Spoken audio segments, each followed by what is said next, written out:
Welcome to another episode of Not That Hard to Homeschool, the podcast for real people so that you can confidently, competently, and yes, even contentedly provide the high school education that is best for your teens and your family.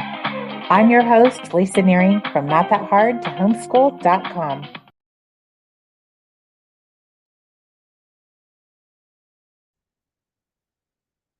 Have you ever heard the saying, credits are the currency of high school?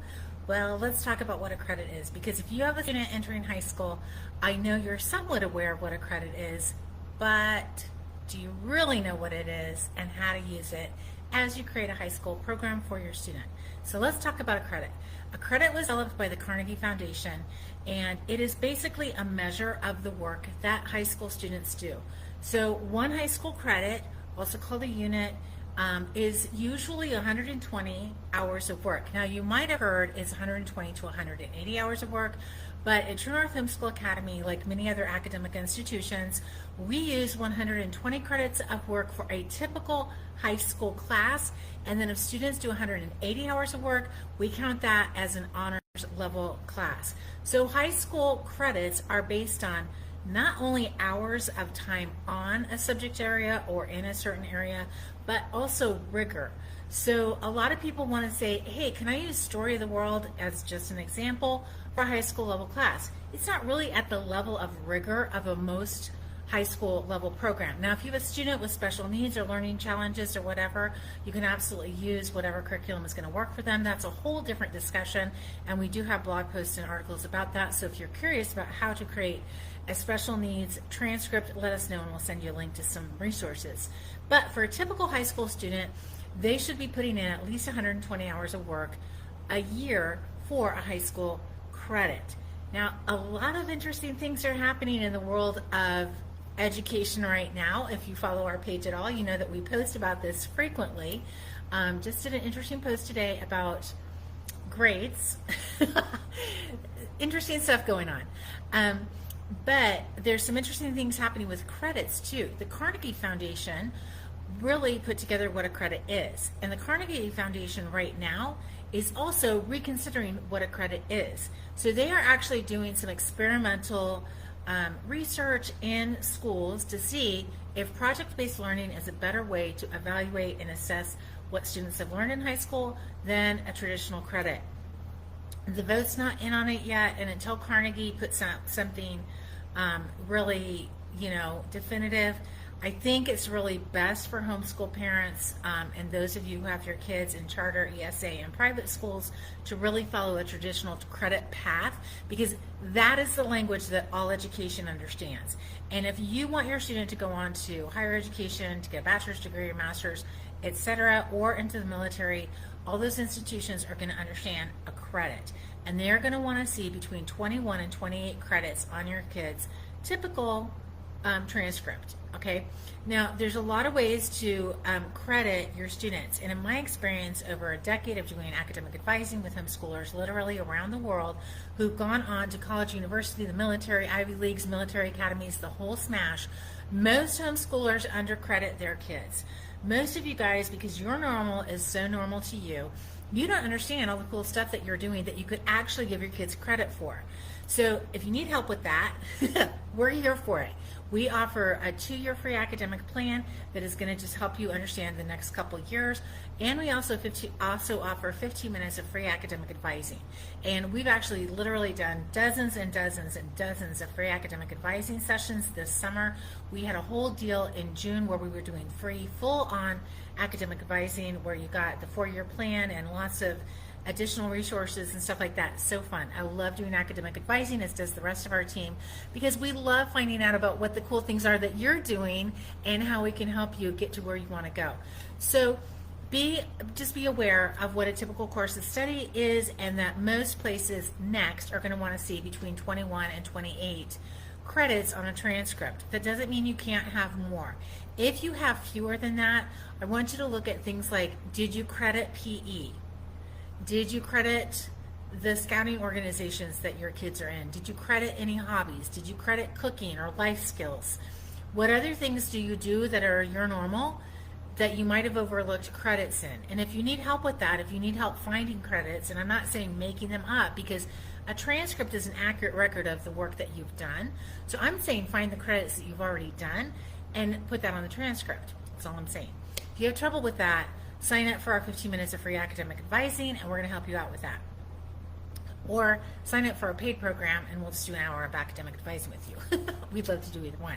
But a credit is important because right now, again, it's the currency of high school. And so what you're showing on your transcript by the number of credits your student has earned is what they put their attention to in high school.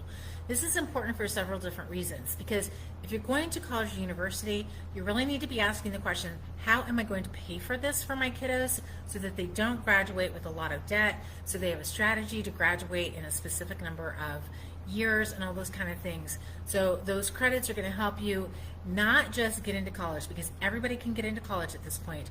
They're going to help you develop a standout factor for your student so that that college or university looks at your student and says, aha, we want to give scholarship dollars to this student. We want to treat them like we're so glad that they're here and help support and encourage them to get through our programs in a specific amount of time. We're going to devote this much money to them. And that's what you really want to think about with your transcript, is not only can you show that you did a basic typical course of study, but that your student stands out with that. Now, sometimes if you're developing a standout factor, you're going to forego a typical course of study. And I've shared this story so many times. So we've done this with many of our kids, because instead of going the typical route, we did something atypical, which created a standout factor for them. I'm going to use my youngest daughter as an example. She decided to really go after foreign languages in high school. So she graduated with 8 foreign language credits in high school, but only 1 traditional science credit on her transcript, and yet still she got great scholarship dollars everywhere she went. She was on the dean's list. She got an A in biology right out of the chute, the whole thing. So it's not that a typical course of study is always going to be exactly what they're looking for, as long as you do a trade-off with developing a student standout factor. And there's other reasons too, but that's just the most obvious one in my experience. Now, if you're not sure how to develop your student standout factor, I would think about that as you're entering into high school. How are you going to really help your kid to stand out? Because again, colleges want students who are going to make them look good, right? And that can show that they start things, finish them, and make them look good. That's a winning combination. So if they're an Eagle Scout, if they've done any kind of like competitive athletics or art or writing or drama, other kind of extracurriculars like that, and it doesn't even have to be anything that's like really standardized. I mean, sure, soccer, club soccer, all those kind of things are important, especially if you have an athlete who really wants to get athletic scholarships and things like that. But it could also be something like your kid has access to a pottery studio and becomes kind of a semi-professional potter in high school. Those kind of things actually help your students stand out. So if you're not really sure what is a standout factor, just look around your house and your home. What are your hobbies and interests? What do you include your kids in? And just go from there. And if you still need help, contact us, because we'd love to help you. So the credits should really think about the time that your kid is putting into a subject area. Now, typically this is going to include math, English, science, and history. The other atypical thing my daughter did is she only did 1 or 2 really typical English classes, and then she did atypical English classes. So she did a writing club for a year and a half, and she actually wrote some phenomenal, great comedy sketches. Comedy sketching is very difficult to actually write well, but we had really hit what a solid essay is in junior high, so she really had the fundamentals of essay and research writing before she got to high school, and that was an area of interest for her. So she really went after comedic sketch writing. Not a typical English class for high school. But for English, you can just put on the transcript, English 1, English 2, English 3, English 4. I would really encourage you guys, don't overlook English as a very important credit to really focus on in high school, because communication skills are the #1 soft skills that every employer is looking for in new hires. And believe me, if you can't communicate well, you're going to miscommunicate. You might miss pay raises. You might miss job opportunities, the whole bit. So communication is the #1 skill. You're going to learn really good writing skills you're going to learn really good communication skills if you get a really good writing program under your belt. Your kids should know how to write a really solid persuasive essay. They should understand the difference between research and substantiating their own views, and they should understand the difference between research and plagiarism and research and AI. All these are important issues for our kids right now. And it seems like a lot. It seems like, oh my gosh, there's just so much to think about. How do I even sort this? How do I go with it? And really, don't make it too complicated for yourself. Just use common sense. This is really like the big deal right now. Just use common sense with your kids and prepare them well for this uncommon age in which we live. Communication skills, again, so very, very important. Can they read well? Can they write well? Can they speak well? Can they listen well? Can they give back information? Can they narrate well? All of these are communication skills. And you can do this through clubs like STOA or NCFCA. These are great additional credits to put on your transcript, and you can double dip. You can use it as a credit, and you can use it as an extracurricular activity. You guys, if you've been around True North at all, you know that I really like to do an addendum page.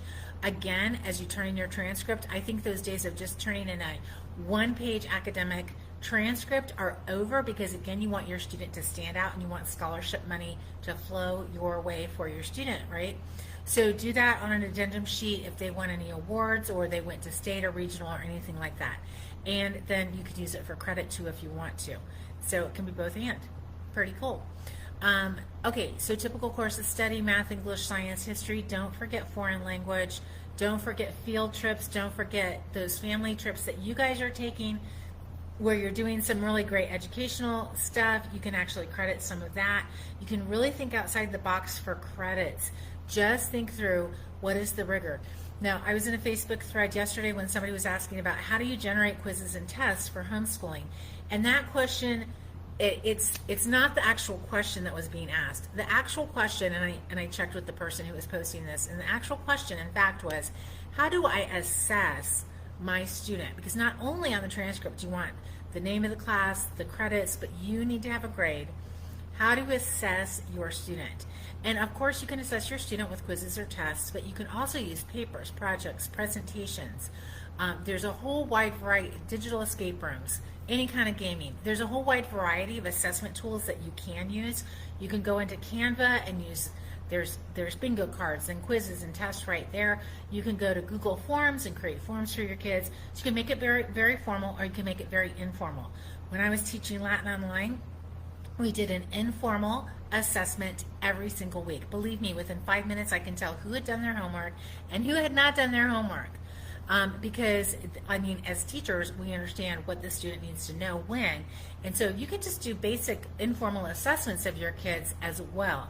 Now, is that what you want to do for the final grade? Possibly, but maybe not. So you want to just kind of think through, how are you going to assess for the grade, and what are you going to do for each particular thing? Like for PE, do you need a big assessment? Use a log sheet. I'm going to actually post log sheets in the comments on this video, because you guys can use log sheets to log hours for PE, for music, for work, for community service, for a lot of different things that you're probably overlooking, that you can gather all that time together and create credits. Now, one of the things, as we've started this new dual enrollment program at True North Homeschool Academy, where students can earn a college degree, accredited college degree, at the same time they're earning an accredited high school diploma.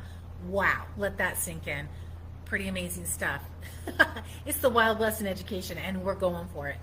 But one of the things that we've been really evaluating is, okay, what are we learning in our high school, in our foreign language classes, and how is that different than a college level language class? Well, really, the content is the same. It's the speed that is different. And so we are adding addendums, we are adding fluency tracks and those kind of things, because we want our students to be globally educated and aware of what's going on in the world. And our foreign language classes not only focus on grammar, vocabulary, speaking and hearing, but also culture. So just something to think about as you're considering rigor, and how that all ties into credits and what is credit worthy and how to give grades. Hope this has been a little bit helpful to you guys. You know, if you have any questions, reach out to us. You can go over to the Facebook page, our Facebook group, Homeschooling Looks Like Tribe. We'd love to see you over there. Ask any of the questions you have about credits, transcripts, grades, assessments, all the things. Several of our True North Homeschool Academy teachers are over there. They love to answer these kind of questions, and some of them are doing it at the pool or on vacation. So we're still so excited about school starting August 26th. So if you have not enrolled in classes with us yet, head on over to the website at truenorthhomeschool.academy and enroll today. Some of our classes are filling. All the biology sections are now full. Now we do have a comp for biology, and that is environmental science. That's actually a dual enrollment class too.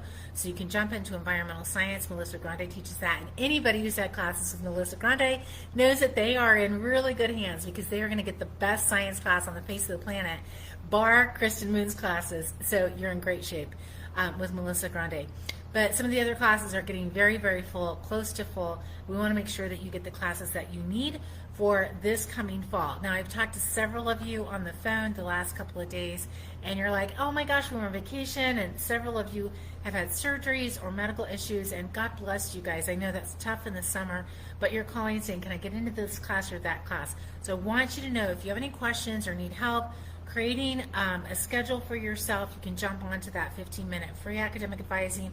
Just give us a call on the website or start a chat. We're happy to talk to you and help you in any way you can, because we want you to have the best semester ever. We are so invested in education because we know that education is a transmission of culture, and we are absolutely in a cultural war in America, but around the world right now, as the Olympics are showing us each and every day, for better and worse, right?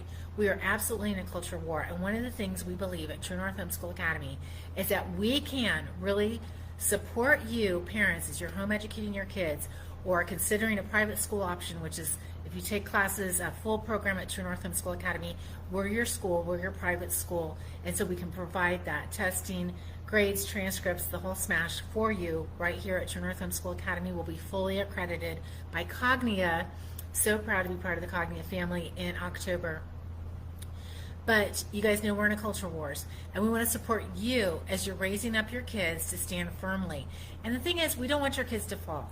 There's so much coming at your kids, so much on the daily through social media, music, television, friends, on and on and on and on and on, and maybe even family, that is so antithetical to truth, beauty, and goodness. And we want you to know that you're not alone. Two are better than one. Ecclesiastes 4:9.